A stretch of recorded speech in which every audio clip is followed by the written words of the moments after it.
قد أنزل ربي القرآن نورا للناس وتبيانا. Uwais Al-Qarni. Nama Uwais Al-Qarni memainkan peranan penting dalam biografi mistikal Nabi. Sesungguhnya aku merasakan nafas Ar-Rahman, nafas dari Yang Maha Pengasih, mengalir kepadaku dari Yaman. Demikian sabda Nabi Sallallahu Alaihi Wasallam tentang diri Uwais, yang kemudian dalam tradisi tasawuf menjadi contoh bagi mereka yang memasuki tasawuf tanpa dituntun oleh sang guru yang hidup. Para sufi yang mengaku dirinya telah menempuh jalan tanpa pembayatan formal kemudian disebut dengan istilah Uwaisi. Mereka ini dibimbing langsung oleh Allah di jalan tasawuf, atau telah ditasbihkan oleh wali Nabi yang misterius, Khidir. Uwais yang bernama lengkap Uwais bin Amir Al-Qarni berasal dari Karan, sebuah desa terpencil di dekat Najd. Tidak diketahui kapan beliau dilahirkan. Ia dilahirkan oleh keluarga yang taat beribadah.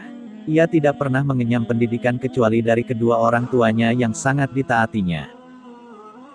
Untuk membantu meringankan beban orang tuanya, ia bekerja sebagai penggembala dan pemelihara ternak upahan. Dalam kehidupan kesehariannya ia lebih banyak menyendiri dan bergaul hanya dengan sesama penggembala di sekitarnya. Oleh karenanya, ia tidak dikenal oleh kebanyakan orang di sekitarnya, kecuali para tuan pemilik ternak dan sesamanya, para penggembala. Hidupnya amat sangat sederhana. Pakaian yang dimiliki hanya yang melekat di tubuhnya. Setiap harinya ia lalui dengan berlapar-lapar ria. Ia hanya makan buah kurma dan minum air putih, dan tidak pernah memakan makan yang dimasak atau diolah. Oleh karenanya, ia merasakan betul derita orang-orang kecil di sekitarnya. Tidak cukup dengan empatinya yang sedemikian, rasa takutnya kepada Allah mendorongnya untuk selalu berdoa kepada Allah, "Ya Allah, janganlah Engkau menyiksaku, karena ada yang mati karena kelaparan, dan jangan Engkau menyiksaku karena ada yang kedinginan." Ketaatan dan kecintaannya kepada Allah, juga termanifestasi dalam kecintaannya dan ketaatannya kepada Rasulullah dan kepada kedua orang tuanya, sangat luar biasa. Di siang hari, ia bekerja keras, dan di malam hari, ia asik bermunajat kepada Allah Azza wa Jalla. Hati dan lisannya tidak pernah lengah dari berzikir dan bacaan ayat-ayat suci Al-Quran, meskipun ia sedang bekerja.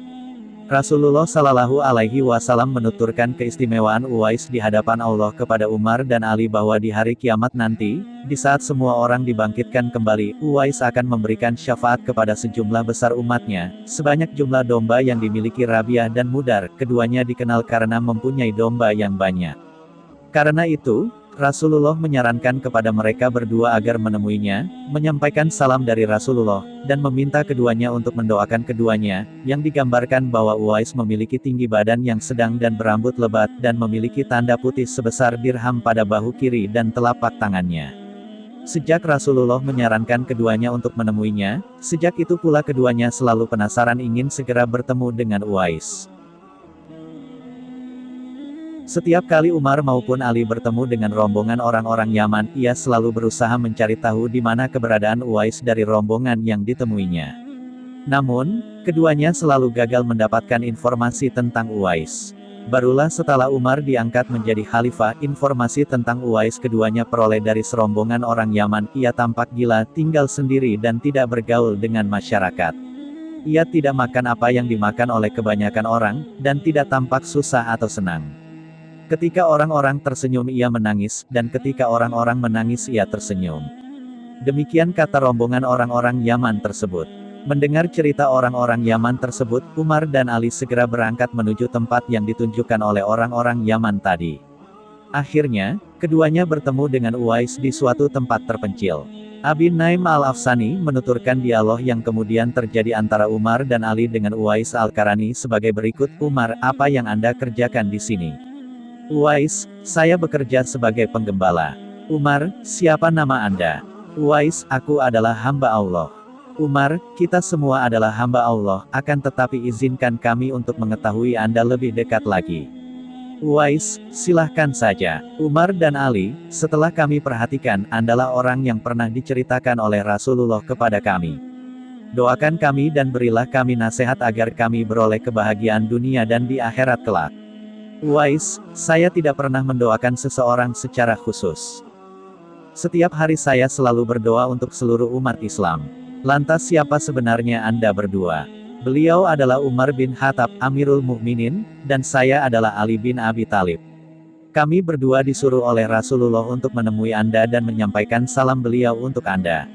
Umar, berilah kami nasihat wahai hamba Allah. Uwais, carilah rahmat Allah dengan jalan taat dan penuh harap dan bertawakal kepada Allah. Umar, terima kasih atas nasihat Anda yang sangat berharga ini. Sebagai tanda terima kasih kami berharap Anda mau menerima seperangkat pakaian dan uang untuk Anda pakai. Uwais, terima kasih wahai Amirul Mukminin. Saya sama sekali tidak bermaksud menolak pemberian Tuan, tetapi saya tidak membutuhkan apa yang Anda berikan itu. Upah yang saya terima adalah 4 dirham, itu sudah lebih dari cukup. Lebihnya saya berikan kepada ibuku.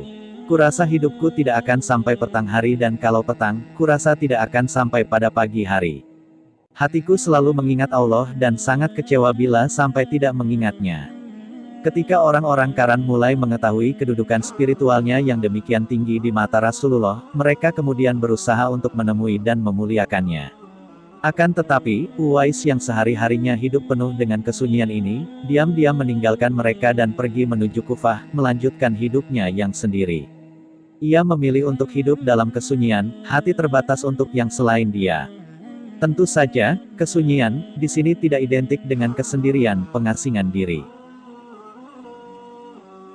Hakikat kesendirian ini terletak pada kecintaannya kepada Tuhan. Siapa yang mencintai Tuhan, tidak akan terganggu oleh apapun, meskipun ia hidup di tengah-tengah keramaian. Setelah seorang sufi bernama Harim bin Hayam berusaha untuk mencari Uwais setelah tidak menemukannya di Karan. Kemudian ia menuju Basrah. Di tengah perjalanan menuju Basrah inilah ia menemukan Uwais yang mengenakan jubah berbulu domba sedang berwudu di tepi sungai Efrat.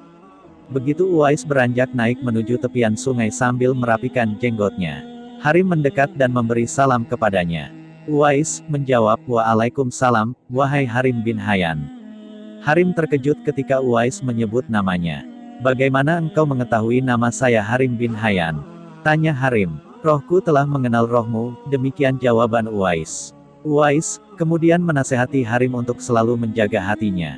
Dalam arti mengarahkannya untuk selalu dalam ketaatan kepadanya melalui mujahadah, atau mengarahkan dirinya, untuk mendengar dan mentaati kata hatinya. Meski Uwais menjalani hidupnya dalam kesendirian dan kesunyian, tetapi pada saat-saat tertentu ia ikut berpartisipasi dalam kegiatan jihad untuk membela dan mempertahankan agama Allah. Ketika terjadi perang Siffin antara golongan Ali melawan Muawiyah, Uwais berdiri di golongan Ali. Saat orang Islam membebaskan Romawi, Uwais ikut dalam barisan tentara Islam. Saat kembali dari pembebasan tersebut, Uwais terserang penyakit dan meninggal saat itu juga. Demikianlah sekelumit tentang Uwais Al-Qarani, kemudian hari namanya banyak dipuji oleh masyarakat. Yunus Emre misalnya memujinya dalam satu sajak syairnya, "Kawan tercinta kekasih Allah, di tanah Yaman, Uwais Al-Qarani.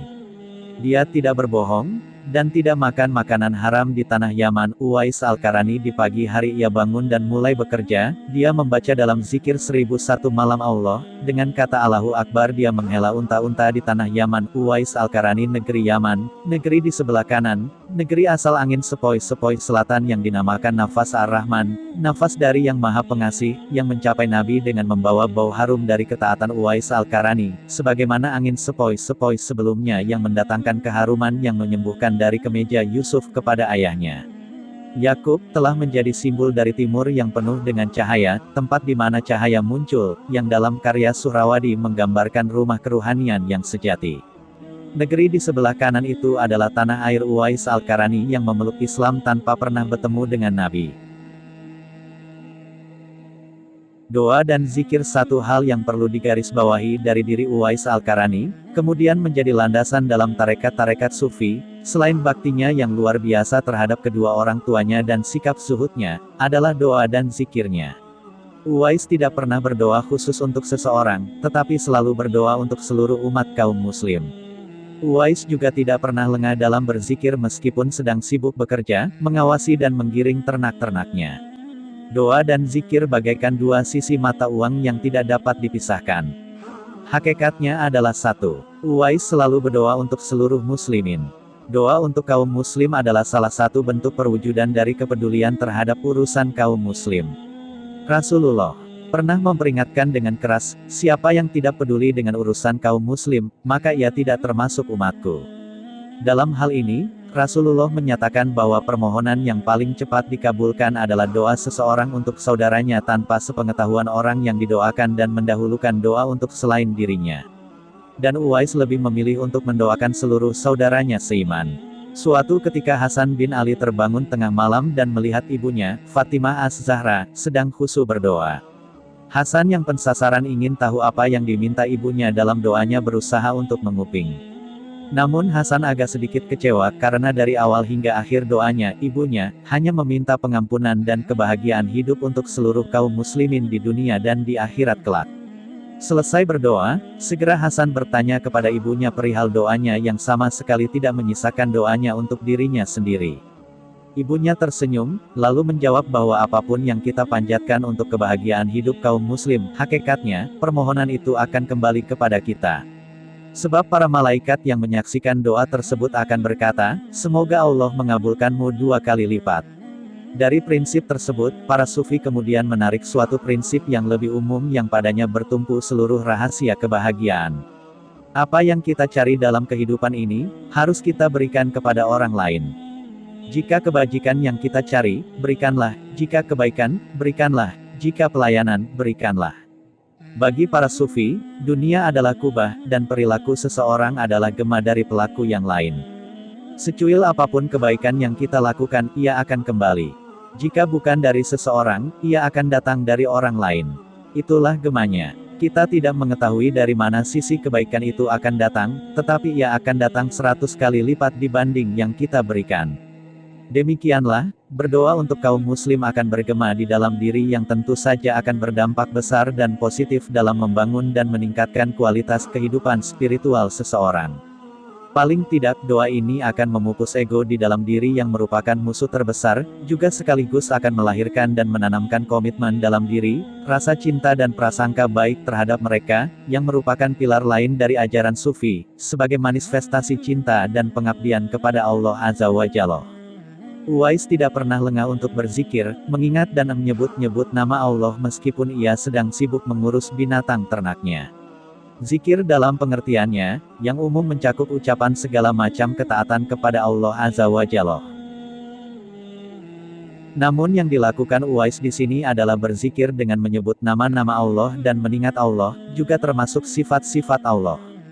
Ibnu Qayyim al-Jauziyah ketika memaparkan berbagai macam faedah zikir menyebutkan bahwa yang paling utama pada setiap orang yang beramal adalah yang paling banyak berzikir kepada Allah Ta'ala. Ahli saum yang paling utama adalah yang paling banyak zikirnya, pemberi sedekah yang paling baik adalah yang paling banyak zikirnya, ahli haji yang paling utama adalah yang paling banyak berzikir kepada Allah, dan seterusnya yang mencakup segala aktivitas dan keadaan. Syekh Alawi menyebutkan bahwa mulianya suatu nama adalah karena kemuliaan pemilik nama itu, sebab nama itu mengandung kesan si pemiliknya dalam lipat tersembunyi esensi rahasianya dan maknanya. Berzikir dan mengulang-ulang asma Allah, sang pemilik kemuliaan, dengan demikian, tak diragukan lagi akan memberikan sugesti, efek, dan pengaruh yang sangat besar. Al-Ghazali menyatakan bahwa yang diperoleh seorang hamba dari nama Allah adalah ta'aluh, penuhanan, yang berarti bahwa hati dan niatnya tenggelam dalam Tuhan, sehingga yang dilihatnya hanyalah Dia. Dan hal ini dalam pandangan Ibnu Arabi, berarti sang hamba tersebut menyerap nama Allah, yang kemudian merubahnya dengan ontologis. Demikianlah, setiap kali kita menyerap asma Allah lewat zikir kepadanya, esensi kemanusiaan kita berubah. Kita mengalami transformasi yang pada akhirnya akan membuahkan akhlak al-karimah yang merupakan tujuan pengutusan Rasulullah Muhammad Sallallahu Alaihi Wasallam. Dilihat dari sudut pandang psikologis sufistik, pertama-tama zikir akan memberi kesan pada ruh seseorang, membentuknya membangun berbagai kualitas kebaikan, dan kekuatan inspirasi yang disugestikan oleh nama-nama itu. Dan mekanisme batiniah seseorang menjadi semakin hidup dari pengulangan zikir itu, yang kemudian mekanisme ini berkembang pada pengulangan nama-nama secara otomatis. Jadi jika seseorang telah mengilang zikirnya selama 1 jam, misalnya, maka sepanjang siang dan malam zikir tersebut akan terus berlanjut terulang, karena jiwanya mengulangi terus-menerus.